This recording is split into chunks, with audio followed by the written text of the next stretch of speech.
kaola ni wola, na wola tambo makao, wola ni Joshua.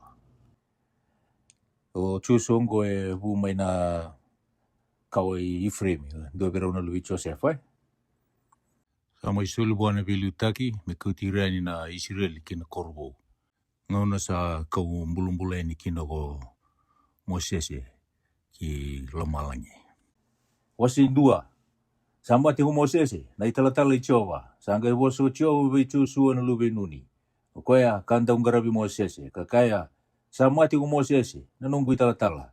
Iongo, moda butu, ungalo kusobo na churitani ongo, ko keira kedenga na tamatongo, kinabunua kauna sulia veira, iyo veira na Israeli. Na tikina kedenga inambutuka ng geteng-geteng niya vamuni, au sa sulia vike muni. May wakakawa kawe Mosese. May pakatikabu may nabuno liwa, may lepono ni talanga ongo, kaya dobo na udhiway lebu, na udhiway ko ifere tisi. Nanonra buno kedenga na ita-iti, kaya doba na wasawasa lebu talanga sa andun niya, na indrumun-drumun mata ni singa, sana kena yala-yala nino muni bunua. Ena senga indua, me warati iko rawa, ena beisinga kedenga ko ng bulakina. Au na tiko bata ke iko, me wakakawa tiko bata ke Mosese. Au na senga niwele take iko, simbiuti iko, mukau-kau kanganga, niko na botawe ira na tamatongo na bunua, kawa bumbulu ikina ke ira na nuandragasi, me usulia ira. Mukau-kau kanganga saranga, mubakambauta mudakaba, me wakana ibagaro kedenga sa bagaro tewe iko ko Mosese, nanunggu italatala. Mukakua ni ngalitani kinay matau sinay mawi. Motamatayado, inayasa na kedenga ulago kina. Ay bolo ni buna ongo me kakua ni ali, yanang musumu. Iya mubakana nanukina ena singa kinabongi. Mubakambauta kina, mudakaba me wakana ka kedenga sa bulay kina. Konangay kalaungata, ena numu ibalabala. Iya konangay tamatayado. Hausa siyang alini bagaruti ko kina, mukau-kau kanganga. Mukakua ni rere, saya lo laylay. Ni sa tiko bate ke iko ko Jehova na numukalou. Ena vesa na kedenga ko sala ko kina. Iya ko Joshua, sangay bagaruti ira na naturang lalay na tamata. Kakaya, daula ko boli na maliwa ni tiko-tiko. Kabagaruti ira na tamata kakaya, ni bagaruta ka na kemuni wanga. Iya sambung itulu, kemuni ng galo ko soba, na churita ni ongo. Muni lagi tau kena na bunua sa sulia vi kemuni ko Jehova, na muni kalau muni tau kena. Asa waso Joshua ve ira na matanggali rupeni, kina matanggali kata, kinandua na kena wasi, ni matanggali manasa, kakaya, muni na numa na bosa sa waroto vi kemuni ko Mosese, na itala-tala Jehova, ni sa kaya, sa sulia vi kemuni ko Jehova, na muni kalau, napakadengu, kana sulia vi kemuni na bunuongo. Kuhira na wati muni, kuhira na muni lalai, kina no muni manu-manu ya baiba. Karena tiko nga ina bunua sa sulia vi kemuni ko Mosese, ina taini chorita ni ongo. Iya ko ikemuni na tamate walunga nga kede. Kemuni na bagarautu kaliuta kira, na kamuni, kabuke ira. Me bakatingu ira manda ko Jehova na kamuni. E bakata ki kemuni, kamera tau kena talanga na bunua, sa sulia vi ira ko Jehova na numuni kalu. Kemuni na gai lesu, kina bunua kemuni sa itau ke kina, katau kena. O koya, sa sulia vi kemuni ko Mosese, na italatala Jehova. E na taini churita ni ongo, sa andonia, na itanra-tanra ni mati ni singa. Ara sa bosa vi Joshua, kakaya, nakaketenga ko sa rote vi kay mami na kita ka. Iya kay mami na lako kinayasa na ketenga, kona talay kay mami kina. E wakaki mami a bororongo vi Mosese, he nakaketenga, kay mami na bororongo wakaki na vi iko. Iya me tiko bate nga kay iko ko Jehova na numukalou. Me wakasa tiko bate kay Mosese ko koya. Eno ba kumatay na tamata pakaandua nga, sa talendrendre kinanumubunaw. Kasyang ni bororongo kinanumubosa, e nakakede ko sa boro tiko e kina. Iya mukau-kau nga, kaya lundey. Wasi rua, iya ko Joshua na luwe nuni, sa talay le rua na tamata may sitimi. Pero ya matalo na bunua, kasakaya, daw lagi reyda na bunua, kay Jericho. Araw sa alabayani, katuru kinanono bali ang doon na ileon do tangane. Na na gore api, karawa mo dikina. Asa tukuni be tu Jericho, kawaka, reyda, Sala ko mai kike no bongi e sona tamata. Veira na Israeli me rei dasara na bonua. Asa tala ki vere api, ko tui ko, kakaya, kau tira umai ki tau tumbo na tamata, sala ko mai vei ko. E rau sa duru, kina no mawale. Ni rau sala ko mai, me rei na bonua tau doko. Asa kau tira na tamata ko koe na elewa. Ka huni taki rau, kakaya wakongo, e rau ala ko mai vei au na tamata. Ia kau asianga ni kila, se rau la ko mai vei. Ia ni sa rau me songo na matamata ni koro, ni sa mbuto mai. Sa rau la ko yani na tamata. Tau sa sianga ni kila e rau lako kiwei na tamata. Ia ndau didi muri rau, waka kusa. Kandau na bau di rau. Ia sa kau ti rau e liu ko koea, indela ni wale. Ka huni taki rau ane tin dolo, ni laino e so. Ka viri no da oti ko koea, indela ni wale. Asa muri rau e so na tamata, e na salo waka ki na tsoritani. Kaya do kina buto. Ia ni rasa duru ki tau tumo na tamata, sa didi muri rau, sa angai songo na matamata ni koro. Ia ni rau sa ambera ni davo. Sa tambe taka virau ko koe na elewa, kindel ni wale. Asa ka virau no tamata, au sa kila, sa sulia viki muni na bunongo ko chiova. Kasa kani ke mami na rere levu, ena buku muni. Kasa waidala ke denga na lewa ni bunua, ena buku muni. Ni ke mami sa rongoda, sa bangan diva na wasan tamunda mo ko chiova, ena buku muni. Ni ke muni ala ko mai chipita. Kena ka ke muni ala kava, virau na non ratui, namora iti, mai na taikan dua ni choritani. Veisio ni ke ioki, koi rau ke mani a waru sasara. Ia ni ke mami arongoda, sangai waidalanga na alo i ke mami. Asa ia liwe ira andua na lomandei, ena buku muni, isa kalou nga ko chiova na nomuni kalou. Mai loma lange dake, e hura talanga era. Ia ongo, ena buku ni walomani ke munrau. Munrau bumbulu i manda vei au katabuti chiova. Indro na lomani ira talanga na leo ni wale ni tamangu. Kata buta be au endo na ibagata kila dina. Ia ando na bombula na tamangu, kena tinangu, ke ira to na nganengu, ke ira to na tua kangu, kena tevingu, kena non reka ke denga. Ia ando na bombula iki to, mai na mate. Harau sa kai bua ko irau na tamata, ke rau na mate, me kena isau ni na mundo mate. Ke bakando na sianga ni tukuna, na ne rau tigongo. Ia ni sasulia ko chiova, na bono ongo be ke mami. Ke mami na lomani iko, kada kawa na kandi na veiko. Asa waka tau tuku taki rau sombo, ko koea e nandali, mai na katumba dake. Ni sa toka indala nimbai ni koro, na vale. Asa andau tiko kina ko koea indala nimbai. Asa ka virau ko koea, rau kina ulu ni bunua, dara sa sota ki kimun rau o ira, dara sa didi muri kimun rau. Ian rau bunita ki kimun rau mai kia, kampong itolu. Era lesu manta mai ko ira, era sa didi muri kimun rau. Asa oti, rau nangay lawayani. Ena nomun rau sala. Harus ka bua ko irau na tamata. Kirau na sianga ni dala ya no buku ni bumbulu yongo. Ko saba kan bumbulu itagi kirau kina. Raida, ni kema misala ko mai kina bonua.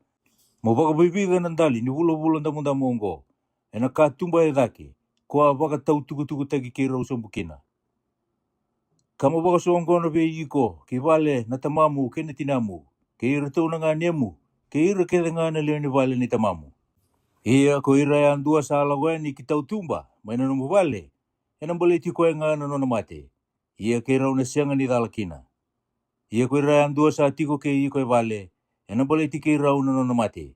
Ke waka sa tarai koe a indua na lingai ke mami. Ia ke waka kona tukuna na nere rau tiko ngo. Ke rau na gai sianga ni dala. Ena bumbulu i ko sabo kong bumbulu i tagi ke rau kina.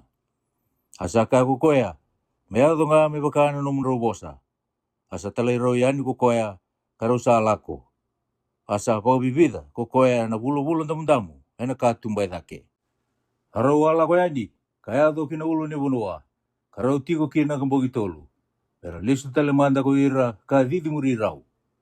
Arasangarai rau, ena sala kete nga, ko koea. Ko ira, ka waka siabi rau, kasianga ni kunei rau. Harau sa listu tale ko irau na tamata, kalako sumbu mai na ulu ni bunua. Kalako kita ikan dua. Kaya do, vei Joshua na luwe nuni. Karau tukuna boa, aka kede kaya do birau. Harau aka vei Joshua, sa sulia baka hindi na kinalinganda na bunua kede nga ongo Jehova. Ia, sa waidala, kuira kede nga na leo ni bunua, ena bukunda. Wasitulu. Asa suwe na mataka ko Joshua, arsa tuki mai si timi, kalau mai kina choritani. o koe ke ira ke na Israeli. Kar mothi kina rangai lako e muri kita ikantua. Sambung itolu rangai lako na turanga lalai. Maliwa ni tiko. Arasa wakaru tira na tamata kakaya. Ni ke manisa reida na katu ni vela alati. Jehova na nomu ni kalau. Ke ira na mbete na liwai ni rasa tolate ani. Maninga i dhabutu umai na nomu ni tikina. Kamuria. Ia mendo na maliwa ve kemuni. Kina kato ni vela alati. Me ruana ondolu na kiupiti mbeka. Na kena i warau. Ni kako ni toroba. Maniki laki na sala. Kemuni na lako kina. Ni kemuni asianga ni lako. Na sala ongo iliu. Asa kaveira na tamata o Joshua. Ni waka samsawata ki kemuni. Ni na kita kana tataka mana iso ko Jehova. Na kemuni maliwa na mataka. Asa wosa veira na bete ko Joshua. Kakaya. Dola bete take na katu ni vela lati. Kaliu tagira na tamata. Arala bete take na katu ni vela lati. Kaliu tagira na tamata. Asa kaveira Joshua ko Jehova. Ona boka tiga bu me boka lebu iko. Ena singongo ena matana na Israeli keda nga. Mera kila ni una tiko wate ke iko. Me wakaka ua tiko wate ke Mosese. Ia ko iko. O boka ruti era na bete. Era sado late na katu ni vela lati. Kakaya. Indo sala kumai ki na bati ni wai ni Jordani. Dono tubu andua ena Jordani. Asa kabe ira na Israeli o Joshua. Ni toro mai. Karongo dana wasa i Jehova na nomu ni kalau. Sa katalanga ko Joshua. Ena kaongo kemuni na kila. Ni sa tiko na kemuni maliwa na kalumbula. Kana baka siya vira baka indina. E mata muni na kay kenani. Ke ira na itaiti. Ke ira na abaiti. Ke ira na perisaiti. Ke ira na kakisaiti. Ke ira na muraiti. Ke ira na chipusaiti. Raida. Nakata ni vela lati. Ni koe na turanga ke buru-buru ke denga. Sa liutagi kemuni ke lomani choritani. Iongo. Ni kauta ele tini karua na tamata. Mai be hira na matangali Israeli. Mitawe andua na tamata. Mai na be matangali. Ia ni satu na wai ni choritani. Nangeting-geting ni awara. Na bete sa dolate na katu i Jehova na turanga. Ke buru-buru ke denga. Nangai mundu. Ni rondo na wai ni choritani. Ia na wai. Sa rondo sobu mai dake. Kana bini ke dake sara. Mewa kaya indua na suwa lebu. Ia ni rasada utuna tamata. Mai nondra be wale lada. Meralakob na choritani. Sanga iliuta ki ira na tamata. Ko ira na bete. Kadolate na kato ni vela lati. Ia ni rasaya doki na choritani. Ko ira kadolate na kato. Kasandromu ya nambati ni wai na wanda na bete. Kadolate na kato. Ni sanda ubuang bale na choritani. Kasanda ulubu na batina. Enanga una ni mango-mango. Sanga itubu ngandua na wai. Sandron sombu me dake. Kasa tumbu me dedere. Kawaka indua na suwa lebu. Kawaka ya wasara. Mai atama. Nakoro. Sara ube walakati. Kei saridani. Asa mundu ke lewe ongori. Sala usombu waka. Kina waitui. Mai na bunua dede lebu. Iyo. Na wasa tuituina. Arasala ko kita ikandua. Ko ira na tamata. Ena tikina kandonu i Jericho. Asa tuindei ena ngele mamada. Ena lomu ni choritani. Ko ira na bete era dolate na katu ni vela lati ni Jehova. Asa lako ena ngele mamada. Kita ikandua. Ko ira ke na Israeli. Sa oti na mati ni tutou doko. Ni ralakowa na choritani. O seba. Ia ni rasalakowa oti na choritani. Na mati ni tutou doko. Sanga iwoso ko Joshua ve Jehova. Kakaya. Molisia ele tini karua na tamata mai ve hira na tamata. Metawe andua mai na ve matangali. Kapagaru tira. Kapawango. Doko te ani eke. E tini karua na batu. Mai na loma ni choritani. Mai na tikina. Katunde ikina. Na e wanda na bete. Ka kauta wate ke mundo au kina teikandua. Ka vira noda. Ena tikina ndo na mode kina. Ena bongi ongo. Asa kadiwa ele tini karua na tamata o Joshua. Ko ira, kalisia iliu. Koea mai be ira na Israeli. Me andu na tamata. Mai na be matakali. Asa ka be ira o Joshua. Ni liuta kana katu i Jehova. Na lomu ni kalau. Kina lomu ni choritani. Katura dake na tamata ya andua. Indua na watu. Mena na idolodola. Me wakana i wili ni nondra be matangali ni Israeli. May baka kila-kila bike muni ongo. Ira na taronga na lubi muni na ngono may muri kakaya. Ada na kene mbale. Ibi watu ongo bike muni. Muni na gai kai ira. Samundu kinawai ni choritani. Yana mati ni katu ni vela lati chowa. Isa lati na choritani. Kasamundu kinawai ni choritani. Ia na biwa tongo sa kene bona numi. Be ira na Israeli. Yana ngono kedanga. Asa kita ka bongongo go ira na Israeli. Me wakana boro to Joshua. Kau te tini ka rua na batu. Mai na lomi ni choritani. Ka ko Jehova. Kibe Joshua. Me wakana i wili ni nonra be matangali na Israeli. Kara kauta. Kina teikon dua. Kina tikina. Era modi kina. Ka viri no da mai keri. Ia sambini ada ka talanga ko Joshua. E tini ka rua na batu. E lomi ni choritani. Ena tikina ka tu kina na wandra na bete. Ka dolata na katu ni vela lati. Asa tu mai kina ka doba na singongo. Asa tu e na loma ni choritani. Ko ira na bete ka dolata na kato. Me uti manda e liu na ka kede. Ka waro te ve Joshua ko Jehova. Me tukuna ve ira na tamata. Me wakana ka kede nga ka kaya ko Moses e ve Joshua. Arsa lako bako tutolo na tamata. Kita ikan dua. Ini sa uti na tamata kede nga kita ikan dua. Sangka dolata kita ikan dua. Na kato i Jehova. Ira na bete. Me liu te ira na tamata. Ia ko ira na matangali Rupeni. Ke ira na matangali kata. Kinandua na kena wasi ni matangali Manasa. Ersa lako baka rangi kaliu tagi ira na Israeli. Me wakaka bosa ve ira ko Moses e. Era le basa nga ulu baka nong tolu. Sabu ka rangi kina iwalu. Kalako ena mati Jehova. Kita ikan dua. Kina vanua de levu mai Jericho. Merabala. Ena singa ko ya sabu ka libu Joshua kina ko Jehova. Ena matara kede nga na Israeli. Kararera bagi koya. Ena beisinga kede nga sa ambula kina ko koya. Waka rarera bagi Moses e. Asabu sabi Joshua ko Jehova kakaya. Mabagarutira ng bete. Era sa dulata na kato ni bunau.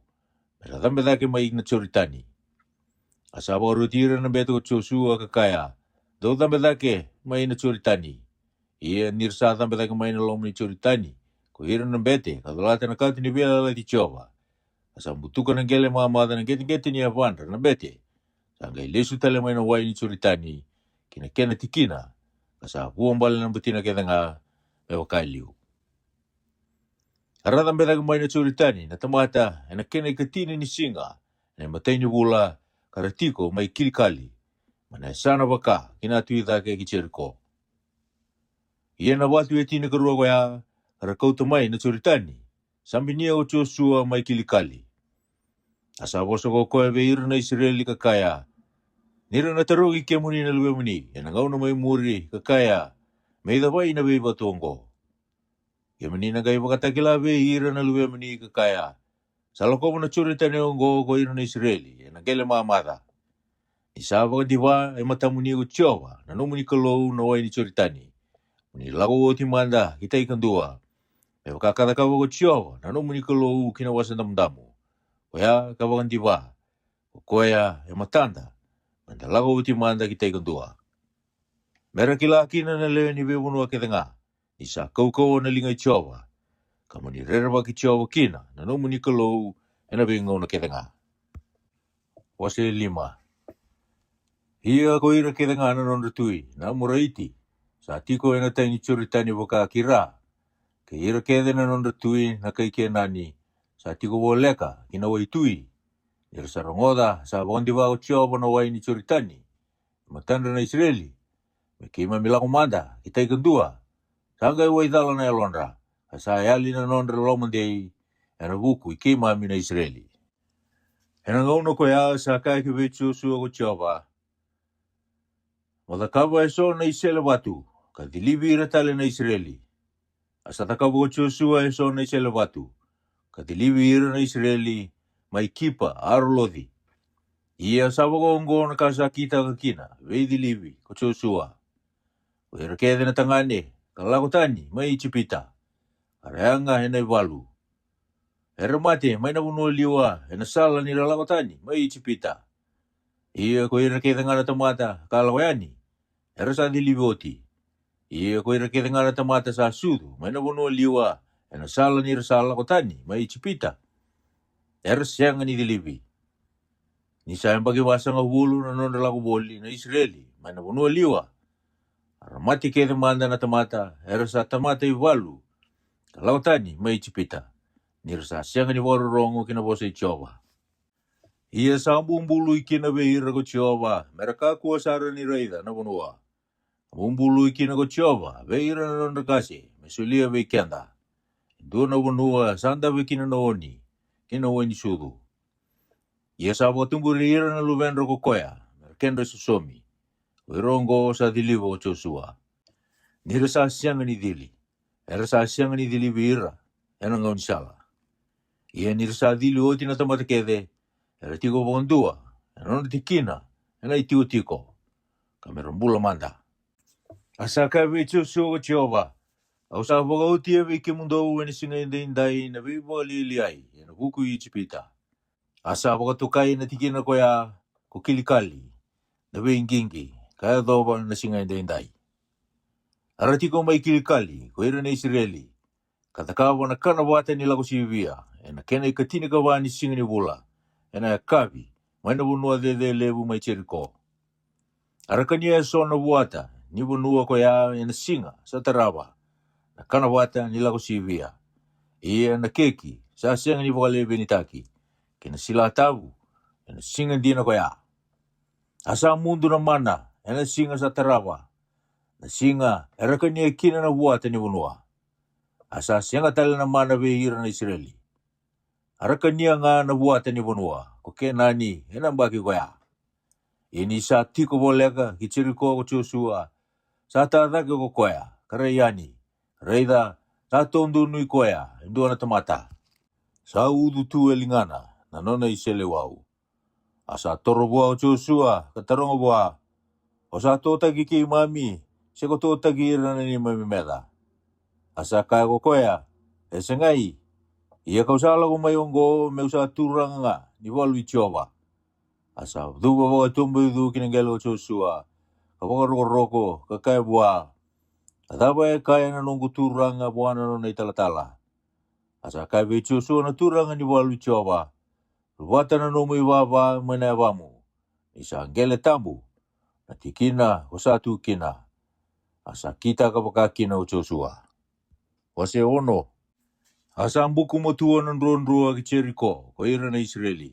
Sasa nga iduriani, kasi nga idurumay. Asa kabe Joshua ko Jehova, Reida, au sasoli Jericho kinalingamu. Kena tui, kena tamatay walunganga. Iya, muni baka buli-bulita na koro, ko ike muni kede na tamatay walu. Muni lago bulita bondua. Kamuni kita kapakakina kabongi ono. Ia, meron kau tanang dabuy baka chupeli, ebitu. Ko ira tau ng bete ebitu. Kamera liuta ka na kato. Ia, kena kabitu ni singa, nindaw na bulita baka bitu na koro. Ia, ira tau na ubuda lako, nang dabuy, ko ira tau ng bete. Ia, nira tau sa ubuda baka tinde, nang dabuy baka chupeli. Kakemuni na sarungoda, nang daw manin dabuy. Ira nangay kaila baka, na kaila lebu, na tamata kete nga. Ia, nangay balisar, nambay ni koro. Karena lago dake na tamata yan dua na tikina, sandu indo nui koya. Asa kadibiro tau ng beto ko Joshua na lubenuni. Kakabiro tau, tau labeta dake na kaltu ni bela lati. Ia, mele bitu ng bete, mero tau kau tanang dabuhi baka chupeli bitu. Kamero tau liutaka, na katu Jehova. Saka talaga ko koya behira na tamata. Nilago yani, kabulita na koro. Kami liutaka na katu Jehova. Kuira sa bakay rangi. Ia ni sabo sa woti behira na tamata ko Joshua. Sangga ilago yani ko ira tau ng bete. Ele bitu, kakauto ng dabuhi baka chupeli bitu. Pero liutaki Jehova. Ara tau buda ng dabuhi. Kasamuri ira tau na kato, ni biala ti Jehova. Ia ko ira sa bakay rangi. Pero liutaki ira tau ng bete sa ubuda ng dabuhi. Asamuria na kato, ko ira na ibaba koso. Kasala ko tiko ng bete, kaubuda ng dabuhi. Asa wagarota behira na tamata ko Joshua kakaya. Ni kakua ni kaila, siya merongo ng damumuni. Ia me kakua na bosa, mela kumain ng sumuni. Kami ado manda na singa, kau nakaya kinabe kemuni ni kaila. Kemuni nang gay kaila. Asa kawiani, me bulita na koro wakandua, na kato i Jehova. Karalako tale mai, kina itiko-tiko, kamode kina. Asa so Joshua na mataka. Arta ula beta dake na kato i Jehova, ko irato na bete. Ia na bete ele vitu, irato kouta na dawui waka tiu pele vitu. Ka liutaka na kato i Jehova, ka ubuda lako na dawui. Ia ka sa liutaki irato, ko ira sawa e rangi. Asa muria na kato i Jehova, ko ira na iwawa koso. Ni sala ko tiko ko irato na bete, ka ubuda na dawui. Arsa lagi bolita tale wandua, na koro, na kene keru ni singa. Ara lesu tale kina itiko-tiko. Ara kita ka baka kina kaono ni singa. Ia na kene kabitu ni singa, ersa so na matakatata. Kapag buli-bulita wa bitu na koro, mewa ka erang daw kita ka. Ia, na singa nga ungori. Era ba buli-bulita wa bitu na koro. Ia na kene kabitu nila kolako, ni sa ubuda tiyo na dawui ko irato na bete. Sanggai ka ko Joshua ke be ira na tamata. Ni kaila. Ni sa sulia be ke muni na koro Jehova. Ia ena lesi, me bagarusai, ena buku Jehova na koro. Kina kake nga sa tiko kina. Korea pindondo nga na leon do tangane, ena bula. O koya ke ira ke sa tiko kaya vale. Ni sa bunia ko koya, na italaki, ena talayani. Ia ko ike muni taro bike muni, maina ka sa lesi, me bagarusai. Deko ni na bagarusai ke muni. Ni ke muni sa tara, na ka sa lesi, me bagarusai. Kapag muna talaga na rusa, kina itiko-tiko na Israeli. Kapag rarota ka. Iya na siliwa kaya nga kina koula, kina yaya parasa, kina ironi, sa tambu mina Jehova. Yana kaumay kina kato ni au i Jehova. Arasa kaila na tamata, nisa ubu na dawui. Iya nirasa rungoda na domo ni dawui na tamata, sarangay kaila baka na kaila lewu na tamata. Asa ang balisara ng bay, karalako daga na tamata, kina koro. Kuira na tamata yan dua na tikina, sa andu indo ni koya, asarawata na koro. Arabaga rusa, enay sila wau nakakita nga sa tiko na koro. Natangane, kina elewa, nadorubau kinangkasi, kina pulmakau, kina sipi, kina asa. Asa kaya ko Joshua be raw na tamata, karaw ray wanua. Raw duru kina no vale na elewa do tangane. Kakauta may kina kita utumba, na elewa, kina no nakakita nga. Ewakan rawa bumbulu ikinawa. Ia nadorubau kalaki ray wanua, ero sa duru. Kakauti reapi may kita utumba. Kena tamana, kena tinana, keira tau na nga nena. Kena no nakakita nga. Aro ko tamay kita utumba na wakana kita nga. Kalay wira tu na imbili, non rey tiko-tiko na Israeli. Arasa po ka maan na koro, enong bukawanga. Kena kakita nga sa tu kina. Ia na siliwa kena kula, kena yaya parasa, kena ironi. Rapiritaka, kena katu ni au, ena bali Jehova. Asa po kumbulay reapi, nandaw tangani ko Joshua, kena lewe ni vale ni tamana, kena no nakakita nga, asa tiko ko koya, ena ken romaliwa na Israeli, kaya dobo na singongo. Isa bunia ko koya, na italaki, ele rua, katala ko Joshua, mea mata ki choriko. Asa bumbulu ko Joshua, ena singa koya kakaya, ena dunrubi may bicho na tamata, sana tu dake, metara na korongo, ko chiriko, ena mati na no ulumutua, ni sa tau ya butaka. Kana mati na lube na tangane, sa ngone, ni sa wakatura dake, na kena isongo ni matamata ni koro. Asa tiko ke Joshua ko Jehova, asa kuruseta na bunua to udoko, na kena rongo-rongo. Wase vitu. Ia ersa wakadataka, na tambu ko ira na Israeli, ena ka, salisi me wakarusai.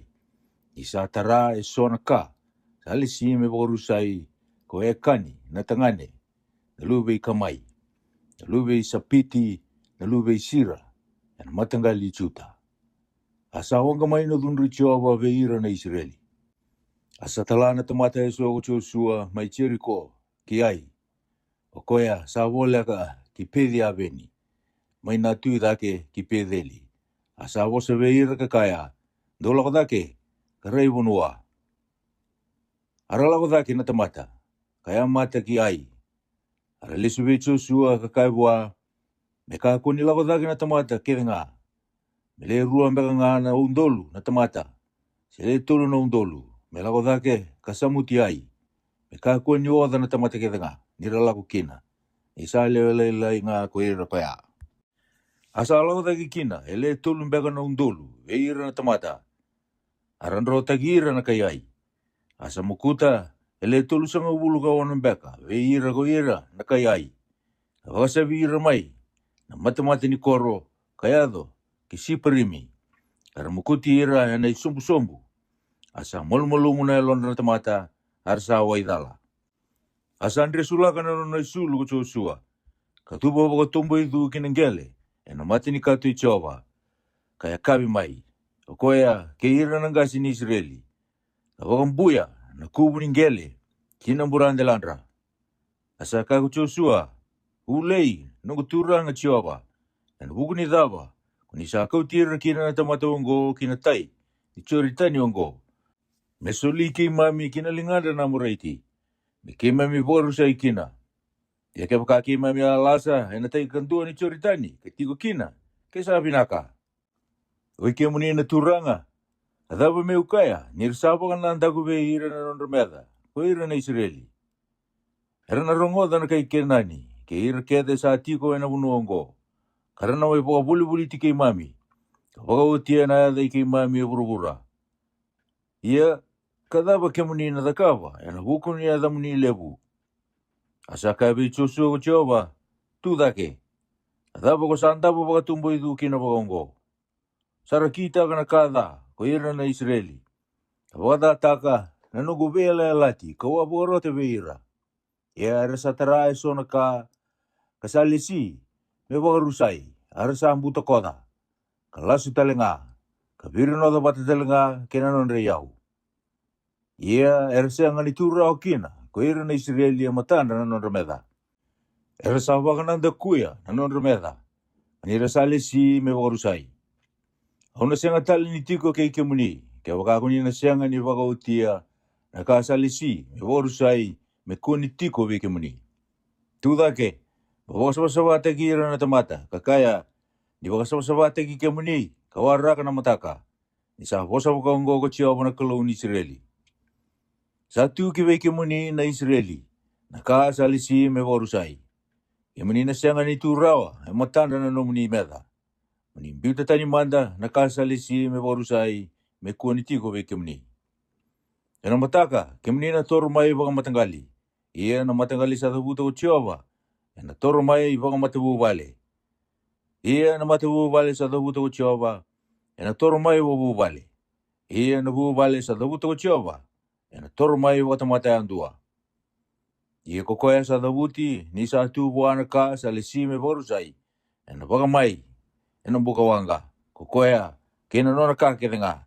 Nisa waka tataka kana vela la ti chiawa. Kanisa kita ka na ka lia Israeli. Asasu wena mataka ko chosua. Kakautira mai na Israeli, me wakana non rebe abusa. Asa dabuti na matanggali chuta. Asa kautira mai na matanggali chuta. Asa dabuti na non matabu vale na lube sira. Asa kauta mai na non matabu vale na lube sira. Na bebu vale andua. Asa dabuti ko sapiti. Asa kauta mai na non bu vale ko koya na tamata andua. Asa dabuti ko ya kani. Na lube kamai, na lube sapiti. Na lube sira, ena matanggali chuta. Asa kabe kani ko chosua. Na lubengu, mumaka pinapina kamanda vechio wana kalau ni Israeli. Wakatu sa manda wa, katuku na may beyau, nakakusata kawa. Kakuni bunia beyau. Asa vosa vechio suwa ko ya kani kakaya. Hindi na, kawa kita ka nakada vechio wana kalau ni Israeli. Ia kausa kita ka wakongo. Ni sareda satu wata kena itoki, ni walu. Endua na itutubi binaka, may sainari. Kena siliwa, ruanan rau na sikeli. Kena ndua na umakola. Sali masanga ulo na sikeli na kena bimbi. Awangay ko dhaba, kakota. Kareda, sabuni yan ngele, hena nungulong ni walilada. Iya na siliwa, sano watera. Asa talay so na tamato chosua, karadidi kinabale. Kareda, sabuni tu eno na walilada. Kena siliwa, sano watera. Arasa kauta kede mai na lomo ni walelada. Ka kauta ve chosua. Veira talenga na Israeli kedenga. Ara kotora e andua, ena mate Jehova. Ia ko Joshua, ke ira watakaya na Israeli ke ngā, era kauti e kani, na luwe sira, ke na siliwa, ke na tutubi, ke na umakola, ke ira tau na luwe na tangane, ke ira tau na luwe na elewa, ke na nona pulmakau, ke na nona asa, ke na nona sipi, ke na nona valelada, ke na nona ka ke ngā. Ara sa kauti ira ki na muda ia kori. Asa ka eko Joshua, adaba ko sa wara rota ki ke mamikina. Ena wara rota ki eko ena singa inda eko Jehova. Ara sa waka viriki koea, ena watu, koe ira ke ngā na Israeli. Kara waka mai ira ena mukawanga. Ka waka viriki ira ena watu. Ara binia enda lana endua na imbini watu lewu. Koea satu enda indai. Asa sa umaki ko Jehova, maina kata ni nona dunru. O koe ongo sa waka toka ikina, na ada ini tikina koea. Na mbuda ia kori, wakara wataki. Doba na singa indai. Wase walu. Asa kawe Joshua ko Jehova, moka kuni rere, se alo lai. Moka uti hira na tamate walu ke ngā, kadabutu, loka daki ki ai. Reida, au sasoli tui ai, kina lingamu, ke hira na tamata, kina nona koro, kina nona wanua. Ia modakawa ki ai, kina tui, me waka ko adakawa, ki Jericho, kina tui. Ia na ito ki walu sara o kina manumanu, ea wewa. Mo kauta, meno mundou. Mo lawa waka na koro mandakuna. Asa ia ko Joshua, ke ira na tamate walu kede. Mera lawa dake ki ai. Asa ndingi taka ko Joshua ele tolu sanga ulu na undolu na tamate walu nganga. Katalei ira ani ni sambong ina vanua. Asa wakarote we ira kakaya, reida. Ke muni na lawa waka na koro. Ia, mainandaku ni koro. Ni kakua ni wea wakisara kena koro. Ia muni wakaro kede tu. Ia koe iau ke ira kede ngana tamata. Ere tiko me iau. Ke mami na toro kina koro. Ia ni raduru ki tau tumba. Me wala ke mami. E wakai liu. Ke mami na nrota kira. Nira na duru muri ke mami. Mai ki tau tumba. Me ke mami wakai arara tagi ira manda. Mai na koro. Nira na kaya. Ere sa nrota ki kenda. Me wakai liu. Ia ke mami na nrota kira kina. Ke mani na gai tu dake mai na tikina, ko ni sa lau ko tukina, ka kambana koro. Ia, ena sulia, kina linga muni ko Jehova na numuni kalau. Ia ni ke muni sa rawata na koro, muni ngai waka mana koro. Me wakana bosa i Jehova, muni kita ka baka kina. Reida, au sa poro te wiki muni. Asa tala ira ni ko Joshua, arsa lako kina tikina, mera lau ko tukina. Arsa tiko ena kenro malio o pedeli ke ai. Waka kira mai ai. Ia sa mua de ko Joshua. Ena kenro malio na tamata. Ena mbongi ko ya. Asa so ena motaka ko Joshua. Kawi likira na tamata. Kalako dake. Ko koea ke ira na gasi ni Israeli. Ka liute ki ira na tamata ki ai. Ia ko ira ke nga na tamata i walu. Era tiko kaya. Era lako dake. Ka toro bole aka. Ka lako mendoni na koro. Ara laki tiko waka. Kina toka lau ki ai. Ia sa antua ng Buddha, ena kenra maliwa kay ai. Ia sa kautuko koea, limo na undulumbeka na tamata. Kalisi ira, mera lagi lau koto, ena kenra maliwa o pedeli kay ai. Waka kira may na koro. Ia ni sa lisi ira na tamata iwalu kita nga, kinayasa ni koro, sa andun niya na tokalau. Kaya ira na tamata, era lau koto, kinayasa ni koro, sa andun niya na ra, sa angay lago ko Joshua, kinalong mo ng Buddha na bongi koea. Ia ni sa rei ko koe na tui ai. Era wariri ka sou, ena mataka. Ka duru ani, na leo ni koro, me wala ke hira na Israeli. Ko koea, kena nuna tamata ke nga. Ena tiki ni singa sa loku, waka kina mate ni wanua de levu. Ia sa sanga ni kila ko koea. Nir sa tiko ko hira na lao koto, ena daku ni koro. Ia ko Joshua, ke hira ke nga na Israeli. Era waka era sa nguda veira. Arasa andro ena sala waka kinelikutu. Asa kati waki merasongo ni wata na tamata kilinga. Sa tiko ena koro, mera waka sabira. Arasa waka sabi Joshua. Arasa waka era rataki may no koro. Asa siyang na tamata sabo viyay kay pedeli. Na siyang ni lagi murira na Israeli. Arasa levo no koro, kasandola tu, na matamata ni koro. nirsa pakasavira na Israeli. Asaka vichusu kuchiova, mentontoko na moto sa tu elingamu bakaki ai. Ni kau na solia kinalingamu. Asan tontoko kuchusu na moto sa tu elingana baka kinakoro. Asata butu bakasuri ko ira na laukoto. May nanono tikina. Kadidi ni saan tondo tu na lingana. Arasa duru kinakoro karawata. Arabakariri merabakamana koro. Arasa rei kimuri ko ira na kayai. Kasakunea ni sa lakodaki kilomalang ina kumbau ni koro. Arasa sianganin rorao baka sebaka. Iya ko ira kan ro baka kinalikutu. Arasa bukimai merabala ke ira na baka sabira. Iya ni sa rei ko Joshua ke ira ke ngana Israeli ni rasa rawana koro ko ira na laukoto. Asa kubudake na kumbau ni koro. Rangai buki kamukuti ira na kayai. Ia ko ira ka laukoto era duru kita utumba maina koro merabala ke ira. Arasa tiko bakongo ena ken ramalio na Israeli. Sa tiko eso baka, sa tiko eso baka. Arasa mukuti ira kasianga nilai wa hindua ve ira mebos enro. Ia ko ena tuyai era taurambula ka kauta mai vi Joshua. Ia ni rasabu mate ira ke tengana kayai ko ira na Israeli ena ve were ena likutu era baka vira kina. Ia ni rasa balekede na Israeli wau asa otikina. Sanga ilesu na Israeli kede nga kiai.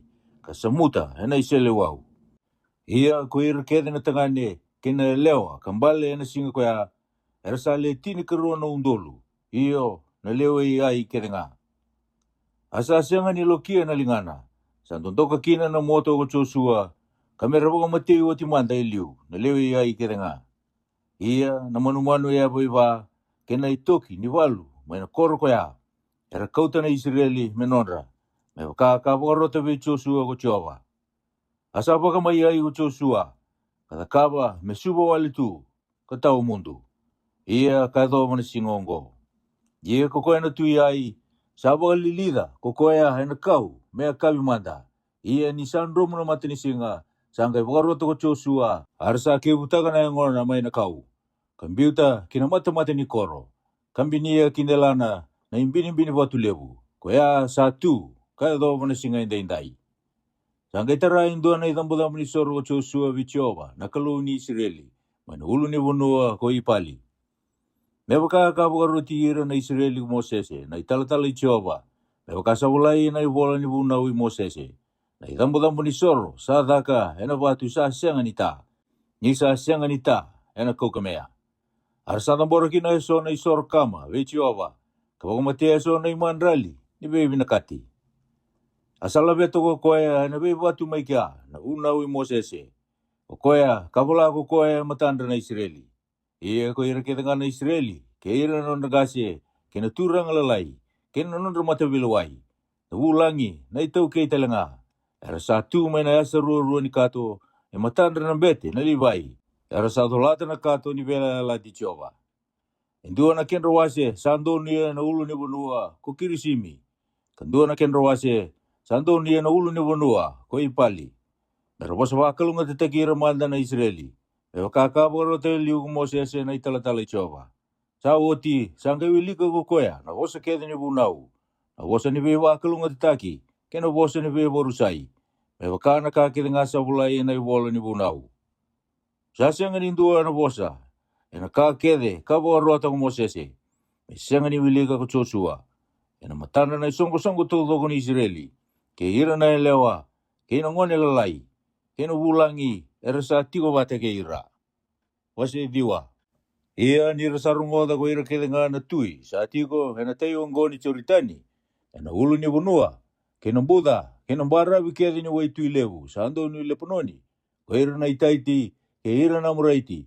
Ko ira na kaikenani, ko ira na perisaiti, ko ira na waiti, ke na chepusaiti. Era sangga isongo ni bata, karasa yalo bata, merabi bala ke Joshua ke ira na Israeli. Ia ko ira na kaikipioni, ira sarungoda na kakita ko Joshua ke Jericho ke ai. Era sangga ia vanga singasi, kasala ko eso me baka ira tu sa tamata talai. Kabobondo ka na tangaman raiso, kinanon asa. Eso talanga na tabaya kuli ni manu-manu, ni waini, sa mandra, kakan dresu, ka baudi. Asa bagai baba enai baba sa mandra kambotani. Arsa bagai sulu enai sulu mandra. Ia sa kau kaua ka buko bukoa na mandrai kede sa kendre tu ibanga. Arto sa lako ki becho sua kinai tiko mai kilikali. Arto sa kai bua veira talangana Israeli. Keto sa lako mai na bonua bagai awa. Iongo do ia na vela la tiki keto. Arakaya na Israeli veira tona veiti. Dendo sa tiko na keto maliwa. Ia keto na ia rao bagai vei na vela la tiki kemundo. Arto kai becho sua. Keto sa no mutamata. Asa kai becho sua. O vei koi kemundo. Kandau sala ko mai vei. Ara tau kai bua, koi ke tau na nomu tamata, ke tau sala ko mai na bunua bagai ausara. E na buku ni adai chiawa na nomu kalou. I ke tau sarongo na kena rongo, kena ka keda ngasa da kabu ko koea, mai i chipita. Kena ka keda ngasa da kabu ko koea, vei rau na nonda tui, na amora iti, vei sioni, na tui asiponi, kei oki, na tui pasani. Ka tiko, mai asi te rodi, koi rau ka tiko, mai te kandua ni choritani. Arakai vei keito ko ira na neito ngase, kene leo ni neito bunua ke nga. Dau kauta ni linga mundo na ibanga, me ke mundo e ngau ni sala. Kala ki vei tawa ki ke ira, ka kai vei ira, ko i keito sa no mundo tamata. Dau ia na vei ala lati ke keito. Me keito mandre ngo, keito a kauta kata mai, na neito vei vale, me neito ibanga. E na singa keito a dabutu kina, me lako mai vei ke mundo. Iongo, raida, sa kau kaua, kapukupukoa. Iongo na tawai kuli ni manu, ni waini ke toa bakasina ita.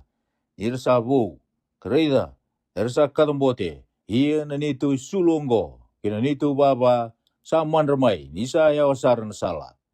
Ia na tamata, rasa taura, na kendra to eso, kasenga manda ni taronga, vechioba. Asa kakucho sua, rasa ututiko ke kirtou, ka ia na vela lati ke kirtou. Merumbula. Asam bumbului meirtou ko ira no turanga na isongo. Ia sa da ko timbungi tolu na vela lati ke irtou. Sange rongoda nirsa tiko be bolkati. Io ena kenro maliwa. Sa da butu ko ira na Israeli. Ado kina non rebe korro ena bungi tolu. Ia non rebe korro ko kipioni. Ke kifira, ke pia rodi, ke kireadi chiarimi. Arsa senga ni mukotira ko ira na Israeli. Nirsa bumbulu oti veira ko ira non turanga na isongo. Na hada chiawa na kalou ni Israeli. Arsa wasa kundu te ira na turanga ko ira na isongo taudoko. Arsa kai na turanga ke de veira na isongo taudoko. Ke to sa bumbulu veira na hada chiawa na kalou ni Israeli. Iongo sa tambu ninda taraira. Ongo ngana ka enda na kita ka veira. Enda na bombula ira nga desa anda na tundubi. Ena kuku ni bumbului kita wan bumbului kina veira. Arsa kai veira ko ira na turanga. Merumbula nga. Ia ersandau tambuka. Kandau tagiwai. Veira na isongo taudoko. Ewa kai veira ko ira na turanga. Asa kati veira tau kuchosua. Kawosa veira tau kakaya. Adapandau sa bangasini kito kina. Nindau sa kaya. Kima misa tiko bagaya wasara. Vekimdo. Iandau sa tiko. Ena kito maliwa. Dau sangga idun rubi, kana sianga ni mundu, veke mundo unang buong bula. Dau nang dau tambuka, kan dau takiwai, kinavali ni nong bukalu. Arto sa bosa vecho sua kakaya, sa tukuni baga hindi na veke mami na nung mutamata, naka kabaroto ko chiawa, na nung bukalu ve mosesi, na nung italatala. Esulia veke mundo unang bunua taudoko. Kami pagamatia kita nga na leo ni bunua, ena matamundo. Kima mianga irere wale ukina, ena buku mundo unde kima mi mate. Kima mi akita ka nakaongo. Iongo raida, kima mi sa tiko nilingamu. Bukita ka be kima mi nakasabi na kakandonu e matamu. Asa kita ka bakakina, ve ira ko koya. Kabagang bulay ira, may nalingan na Israeli. Narakakuha ni pagmate ira. Asa suli ira o Joshua henasinga koya. Meron daw tambuka, kandaw takiway, ve ira na isongo-songo. Kinaitambo-tambo ni soro talanga ichoba. Ena tikina sa ding itaka ko koya kaya doba na singay na inday. Wasi chini. Ia ni sarongoda ko eto ni seteki na tuit Jerusalemi ni sakambay ay ko Joshua asabangge abutaka. Meo ka kakita ka ko koya kichiri ko kena tui Sa kita ka baka kina kiai, kena tui. Karsabe sa ututaki, ko era na kai kipioni ke era na Israeli. Kara tiko bata. Era sanga irera walewu, ni sa koro leu sara ko kipioni. Kasaba ka indona koro o turanga. Iyo sa leu dake, kalele isombu ko ai. Kanisa anga ko era kede, na kena tamata. Asa talaki ko eto ni siteki, na tui Jerusalemi veoami, na tui Epironi, ke Pirami, na tui Charimode, ke Chafia, na tui Lakisi, ke Tipiri, na tui Ekiloni, kakaya, daula ko tayo may beyaw, kabuke yaw, anda sa muti kipioni, nisa visaw tutagi ke Joshua, ke ira na Israeli. Arto sa songko ni bata, ko ira to 5-5, nanono tui Namoraiti, ko tui Jerusalemi, ko tui Epironi, ko tui Charimode, ko tui Lakisi, ke tui Ekiloni. Arasa lako dake, ko ira to, kena nono to iwalu ke tenga, kalakitiko mendonu ikipioni, kabi walakaya. Arasa lagi ko ira na kay kipioni, kibe Joshua, kina itiko-tiko may kilikali, kakaya, may kakuni bera-bera na lingamu, may kay mami na numutamata, malako kusaraw dake, may kay mami, okay kay mami, kabang bulay kay mami, nirsa sungo ni wata, may kay mami na nundutuy kede na muraiti, ersa tiko may naulo ni bunua. Asa tambata may kilikali ko Joshua, kukoya, keira wata kaya na tamatay walu kede, kina tamatay walu nga kede nga. Asa kaya be Joshua ko Jehova, mukako ni rira ira, ni usasuli ira kinalingamu, ena siya nga indua be ira mituraw ay matamu. Asa lako pakasuri be ira ko Joshua, ni sala ko tayo may kilikali, yan ang bongi, kasinga waka. Asa bangu data kira, Jehova, ay matandra na Israeli, arasa mo kutira, yan o rabu lebu, may kipioni, kadiri muri ira, yan sala ko dake, kipedi oroni, kamukuti ira tiko, kayado, kaya aseka, kaya maketa. Iyan nirsan ro tiko, ay matandra na Israeli, yan sala ko sombu, kipedi oroni, kayado, kaya aseka. Sa wakatude tiko be ira ko Jehova, na watuli lebu may lomalangi. Arsa matikina, arsa leo lebu, kamate, ena be watu ni uda de bata. Ara leo leilai, erbang matia na Israeli na iselewau. Ia ena singa koya, ni sasuli ira na moraiti, be ira na Israeli ko Jehova. Sangay bosa be Jehova ko Joshua, kakaya matandra na Israeli. Namata ni singa, mutay tubong duamanda may kipioni. Kaya ko talanga, nabula, may nambuda, na iyay chaloni. Asa tubong duwa na mata ni singa, asa tubong duwa na bula. Meron dumrubi ira tiko na non-remeda, ko ira na tamata. Sasya nga lini wala yung go, na iwala, iche seri. Asa tubong duwa na mata ni singa, may naloma nilangi. Kasya nga ni kusarawa, melagin romo. Kamerauta, hindu ang beka na singa taudoko. Asa siya nga na singa iliu, siya muri, metau-tau bata, kina singa koya. Sa warong ukina ko Jehova, kinawasan ni tamata. Isa to tagira na Israeli ko Jehova. Asa lesu ko Joshua, kaira batakaya na Israeli kedenga, kina itiko-tiko may kilikali. Arataw saan ro, ko irataw na tuwi 5-5 koya. Kabuni tagira, enandua ng garabatu, may maketa. Asa tukuni wakawang gobe Joshua, sa kune, na tuwi 5-5, ertawa abuni, enang garabatu may maketa. Asa kayo Joshua, daw bangking kita eso, na batu lilebu, kinangusin yung garabatu. Kalisi eso na tamata, may watawa irto. Iyan daw kako ni berbera, daw te didiwir nga, nanong daw meda, kamukuti ira, sa akin ay murmuri. Kako nila wira, meraduruma na nonrabi koro, isasuli ira, kinalinga mundo ko Jehova na mundo kalaw. Iyan isa oti na nonramukuti ira ko Joshua, kaya na Israeli, na rabu usara, kamera oti manda. Sarangay lagi do rumah eso na koro ko koa, ko ira na kenrabo. Ara lesu, ena buka diang no tamata keda nga, kina itiko-tiko ke be Joshua may maketa. Sa senga, bukan tarayame, be ira na Israeli. Asaka ko Joshua, doon dolabo ng usin ng garbatu, kau tira tau may weyau, kita utumba, may noloma ng garbatu, na tuwi 5-5 kaya. Asa kita ka baka kina, kau tira tau may buwa, may noloma ng garbatu, na tuwi 5-5 kaya. Kutui Jerusalemi, kutui Epironi, kutui Charimode, kutui Lakisi, kutui Ekiloni. Ia ni rasa kau tira tau na tui ko ya ki tau tumba ve Joshua. Sangkai kati vira ke nga mai ni Israeli o Joshua. Asa kai ve ira na kapiteni ni tamate walu e rasa lago bata kaya. Dau toro mai. Kawada nandong ondo tau na tuyongo. Arasa toro mai kawada nandong ondo tau. Asa kai ve ira tau Joshua. Dau ka ni rere. Se alolai lai. Dau kau kanganga. Ina da kaba bagongo ko chioba ve ira numdo meda ke nga. Tono ve wala ke ira. Sago ti sangai mo kuti rito ko Joshua, kabang mati rito, kabang lili rito wena kau lima, arto sa lili tu wena kau kaya do bana kabi. Ye ni sandro mo mati ni singa, sa roto ko Joshua, arsa ki butaki rito, may na kau, kambiti rito kinanggar batu, rito abu ni kina, kambinia ay nangus ningar batu sona batu lilebu, sa tu kina kaya do bana singa ongo. Asa kambay maketa ko Joshua na singa kuya. Kasamuta na isele wau, kabong mati asar na kena tui. Oira, ke ira ke dengar mata sati ko kina. Asyanga nilai wa indua me botu kina. Asa kita ka bua na tui maketa. Kukoya me waka ka kita ka kukoya bua na tui cheriko. Asa lakotani ya maketa ko Joshua. Ke ira batakai na Israeli ke dengar. Kilipina. Kabibala Kilipina.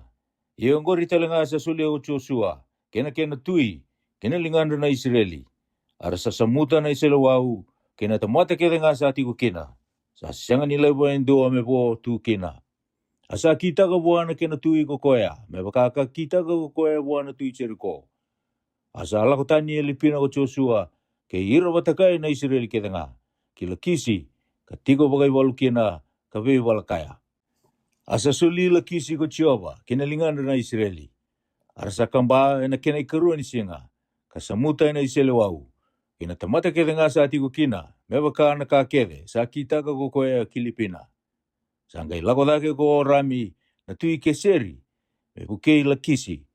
Asa mo kuti koya, kena no na tamata ko Joshua, kasyanga nila iwa indua me botu bua. Asa lako tani he lakisi ko Joshua, ke ira batakaya na Israel kede nga. Kie kiloni, katiko bagay walukina, kabe balakaya. Arasa kambay na singa koya, kasamuta na isele wau. Ia na tamata keda nga sa tigo kina, sabang matia saro ko koya, na singa koya. Eo kana ka keda nga ka kita ka ko koya, kila kisi. Asala ko dake mai kiloni ko Joshua, ke ira batakay na Israel keda nga, ki epironi. Arasabi walakaya, arasa kamba kasamuta, na isele wau. Kena tui, kena wi koro kede, kena tamata keda nga sa tigo kina. Siyanga nilay ko koya indua me botu kina. Asa baru sasara. Kena tamata keda nga sa tigo kina, me wakana ka kede, ka kita ka ko koya kia kiloni. Asa lisumay ko Joshua, ke ira batakaya na Israel keda nga, kitipiri, ka pei balakaya. Asa kamba ko koya, arasaya vita na isele wau, na kena tui, kena koro keda nga. Arasa po matiasar na tamata keda nga sa tigo kina. Siyanga nilay ko koya indua me botu kina, me wakaka kita ka kia pironi, ko koya, sa kita ka baka kina kitipiri. Kena tui. Me wakaka kita ka talanga Kilipina. Kena tui. Asa samuta ko Joshua na bunua baka ulu ni bunua keda nga. Kena bunua sa noa baka, kena deba. Kena bunua baka mbuda. Kena bunua baka mati ni wai. Kena nonda tui keda nga. Sa siyanga nilay wa indua me botu. Sa baka mati asara naka keda nga sa ambula. Me wakaka baka roto ko Chiova na kalu ni Israeli. Asa mo kutira ko Joshua. Kabaka tiga bu mai ke tesa parinia, kaya do ki kesa. Kena bunua tau doko ko koseni, kaya do ki kipioni. Asa rawata kede na tuyonggori ko Joshua, kena kenra bunua, enang nga koya. Isa to tagira na Israeli ko Chiova na kalu ni Israeli. Asa lesu ko Joshua, ke ira batakay na Israeli kede nga, kena itiko-tiko mai kilikali. Ose chinigondua. Nisa rungodo ko chepini na tuya sori. Sa talaki ko koya ve chopapa, na tui matoni, kena tui simironi, kena tui ekisafi, ke ira na tui sa tiko waka, kena tokalau, ena ulu ni bunua. Ve ira talanga ena bunua de levu, waka kena deba, ki kena rodi. Ve ira talanga ena buda, kena sana nei toa, waka kira. Ke ve ira talanga na kai kena ni sa tiko, mai na tui dake. Mai ra talanga, ke ira na muraiti, ke ira na itaiti. Ke ira na perisaiti, kena chipsaiti, era sa tiko mai na veulu ni bunua. Ke ira na waiti, sa tiko, kui erimoni. Ena tiki ni bunua ko misipa. Ara la koyandi, ko ira wata kina nondri walu ke tenga. Era sa leo bunga, me wakana nuku mai matasawa. Kina ose, kina gingi ni walu na kali usara. Ye nirsa mbose na tui ke tenga ungori, era sa lako, ko tiko wata kina wai ko meromi. Era vei wala ke ira na Israeli. Saka kawi chusua ko choba, makakuni rere, ena ukunra, ni kauna sulir kede, pau mati ena matanda na Israeli. Ena mataka, ni sa wakaongo na matin singa. Kono tawan na tuluro ni non rose, ka wakamai na bukawanga na non gingi ni balu. Asa lako baka kinda dalam mai we ira ko chusua. Ki ira bata kaya, na tamata i walu kede nga, mai no wai ko meroni, ka sikiti ira. Asa suli ira ko choba kinalingandra na Israeli. Arsa mukuti ira, kawaka servira, kayado ki seito ni lewu. Ke misiri fodi, meimi, ke nambuda, ke misepe, waka kinatu idake. Ara mukuti ira, kasenga ni lewa indua ve ira me votu. Asa kita ka ve ira o chosua me bakaka kaiwa ko choba. Sa tawa na tulurua ni non rose, kawaka mai na bukawanga na non gingi ni balu. Asa lesu ko chosua e nangauna kaya, kakambaya asori. Kaya vita na kena tui, ena isele wau. Nisa ulu ni mati ni tu kede nga koya, liu ko asori. Ara sa vita mati sara, na tamata kede nga sa tiko, mai kina, ena isele wau. Sa senga ni bombula indua. Kasaba ka mai asori ko koya, ena buka wanga. Ia na nondawi koro kede nga na tui koya, kena kendra tui kede nga. Sarawa ko chosua, kaya vita ena isele wau. Ka poru se ira sara, me waka kawaro to ko mosese, na itala i chowa. Ia na veikoro sa tu ena non rabunua dedere. Sa sianga ni waka main dua ko ira na Israeli. O asori ndo dua nga. Sa waka maa ko chosua. Ia na itoki ni walu keda nga. Mana veikoro ngo. Kina manu ea weiwa. Sa toru na Israeli menonra. Ia na tamata keda nga. Era sa vita na Israeli wau. Kawaru sa ira kina. Era sa sianga ni leiwa indua. Membula. Me waka kawaru tabi mosese. Na nona italatala o chowa. Kawaru ti chosua waka kina ko mosese. Ia sa kita ka waka kina ko chosua. Sa sianga ni bita indua na ka. Na ka keda nga sa waro tabi mosese ko chowa. Asa rawan na bunua tu loko kaya ko chosua. Nabi ulu ni bunua. Kena bunua keda nga sa no mai na mata ni dewa. Kena bunua tu loko ko koseni. Kena buda. Kena bunua dede levu. Kena ulu ni bunua ni Israeli. Kena bunua buda. Iyo mai na ulu ni bunua ko alaki. Sa lako dake kisia. Kayado ki pea likata. Na buda ke lepononi e ruku ni ulu ni bunua ko erimoni. Ka sarawan na kenda tui kede nga ko koya. Ka mukutira. Ka pomatira. Sa wala wakandinde ke hira na tui kede nga ngori o chosua. Sa senga indua na kordani. Sa visa ututaki ke hira na Israeli. Wira nga na waiti na kaikipioni. Era sarawa kede e na iwalu. Ni sabu veichova na kena baku kotaki ni alondra. Mera lagi veivoluti ke hira na Israeli. Me vau matira sara ko koya. Ka mera kakua ni lomani. Ia me vau rusa hira nga ko koya. Me wakaka vau rote vei mosese ko chova. Asala ko mai na ngaunu koya ko chusua. Ka vau matira na luve anaki. Mena veulu ni bunua mai epironi. Mai tipiri. Mai anapi. Mena veulu ni bunua kia talenga ne chuta. Kena veulu ni bunua kia talenga ne Israeli. Sa pagarusa ira sara ko chusua. Kena nondro vei koro. Sa senga ni voele ndua na luve anaki. Kena nondro bunua na Israeli. Mai kia sanga. Kei kada. Kei asitoti. Sara mani vo nga kina. Asarawana bunua tu doko ko chusua. Me wakana ka kede. Ka kaiwi mosese ko chova. Asa sulia ko chusua ve hira na Israeli. Mera tau kena. Me wakana kena wasi. Ni nondra vei motangali. Asa mundu na iwalu. Ena bunua. Wasi chinga rua. Ia ko irongo na tuini bunua. Sara mukuta na Israeli. Karanga itau kena na nondra bunua. Ena taikantua ni churitani. Waka kina idanda ni matini singa. Maina udi wai ko arinoni. Kina ulu ni bunua ko erimoni. Kena vonua de levu kere, mai na vonua mai na tui dake. O sioni, na nonda tui na amuraiti. O koea ka tiko mai esuponi. Ka lewa mai aro eri, koea sa tu mai na mbaiti ni udiwai koea rinoni. Kena loma ni udiwai, kena ndua kena wase, ni kili ati. Ka doba na udiwai ko chapoki.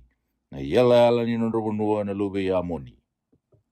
Kena vonua de levu talanga kayado, kina wasa ko keni rodi. Mai na tui dake, kayado kina wasa, mai na vonua de levu. Na wasa tuina, mai na tui dake. Na sala ki pedi chisimodi. Mai na reba talanga, na rukui asi todi pisika. Kena esana ne yoki, na tui pasani. O koe ka bobe iro na tamata yango levu. Katiko mai asi te rodi, kei eti rei. Aselewa mai na ulu ni vonua ko erimoni, kei salika, kei pasani tau doko. Kaya doba na nonda ala na kai kusuri. Kena lube meeka. Kena ndua na kena wase, i kili ati. Na esana nei sioni, na tui esiponi. Samakuti rongo kumosese na italatali chova. Ke ira na Israeli. Asa sulia kumosese na italatali chova. Ve ira na rupeni. Ke ira na kata. Kena ndua na kena wase ni matangali manasa. Mera tau kena. Ia koi rongo na tui ni vonua. Kamukuta ko chosua. Ke ira na Israeli. E na tayongo ni choritani. Waka kira. Sabo katiga bu mai pea li kata. E na buda ke le pononi. Ka edo mana ulu ni vonua ko alaki. Sa lawa daki kisia. Ia, sa sulia ko Joshua. Kina vei matangali ni Israeli mera tau kena. Me waka na kenre waswase. E na vei ulu ni vonua. Kena vei buda. Kena vonua de levu. Kena vei matani wai. E na likutu talenga. Kena vonua. Sa no e na matani dewa. Oira na iteiti. Oira na muraiti. Ke ira na kai kenani. Oira na perisaiti. Oira na waiti. Kena chepusaiti. Na tui Jericho, endua. Na tui ai, sabo leka ki pedeli, endua. Na tui Jerusalemi, endua. Na tui Epironi, endua. Na tui Charimode, endua. Na tui Lakisi, endua. Na tui Ekiloni, endua. Na tui Keseri, endua. Na tui Tipiri, endua. Na tui Keteri, endua. Na tui Orima, endua. Na tui Arati, endua. Na tui Lipina, endua. Na tui Atulama, endua. Na tui Maketa, endua. Na tui Pedeli, endua. Na tui Tapua, endua. Na tui Eferi, endua. Na tui Efeki, endua. Na tui Leseroni, endua. Na tui Matoni, endua.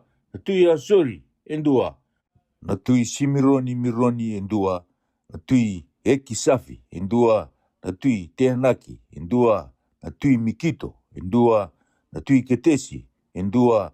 Na tui Chokiniami, mai Kameli, endua. Na tui Toa, mai na sana nei Toa, endua. Na tui ni Vevonua, mai Kilikali, endua. Na tui Tirisa, endua. Na tui Kalanga, era le tolusanga wulu endua. Emeni.